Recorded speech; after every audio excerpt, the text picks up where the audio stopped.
top of the sales league so far this year is the ubiquitous Ford Escort, selling a whopping 100,000 cars. But if you think that we on Top Gear have any bearing on how many cars are sold, have we got news for you. And to prove it, I seem to remember you raved about this particular car, the Renault A610. I did, yes. It's a very good car. It's not your type, obviously. It's far too interesting, but it is a very good car. Well, let's just recap on exactly what you said. Once in a while, you need to press the loud pedal down just to remind you that you're in something just a little bit special. Now, would you care, Jeremy, to hazard a guess on exactly how many cars they sold? 700, 430? How many? To show exactly the sort of impact you have on the British motoring public, I'll tell you, they sold exactly 9. Right, Mr. Smart Alec, I know it all. Quentin Wilson, the Citroën XM V6 Estate. You road tested that. Yes. Shall we have a look what you said? Behind the helm, the XM Estate shows itself to be a disarmingly fine car. Its poised magic carpet ride and velvety drivetrain make for gentle, unruffled progress. Now then, Mr. Wilson, did the people who'd seen that rush out with their checkbooks to buy one? They might have. Might have.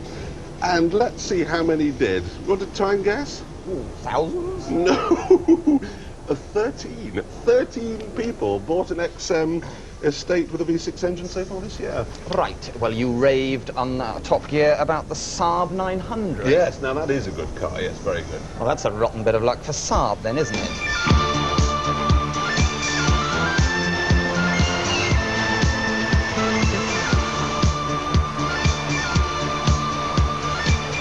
Like the old 900, it's very obviously a Saab. It's different, distinctive, and it has to be said, from some angles, as ugly as a Velociraptor.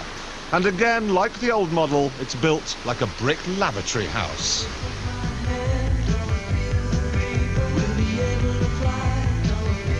It feels like it was hewn from solid rather than assembled, and it's awash with safety features, airbags, ABS, side impact bars, the lot.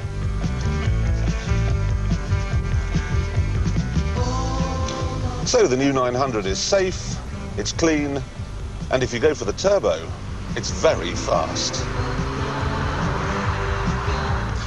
You've got what looks like a conventional stick shift, and you change gear exactly the same as you would in a manual, but there's no clutch pedal. And I like it. It means you have all the control that you want, or all the control that an enthusiast wants, but then in a traffic jam, your left leg is free to beat out a tune in time to the CD. I like this car. I like the fact that I'm a square peg and it's a square hole.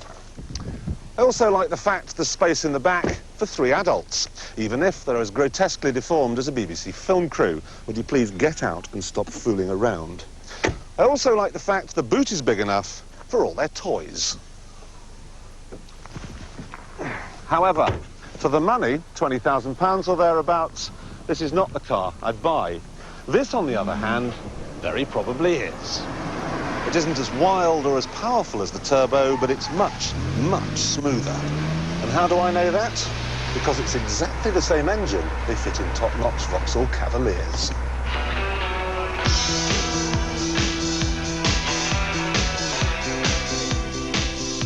Snobs will use that as an excuse to carry on buying BMWs, but the enlightened will not care 2 hoots.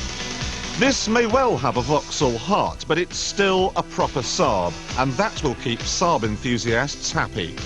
More than that, though, it's a very good car, less of a jet fighter, more of a kitten. And that will please everyone else.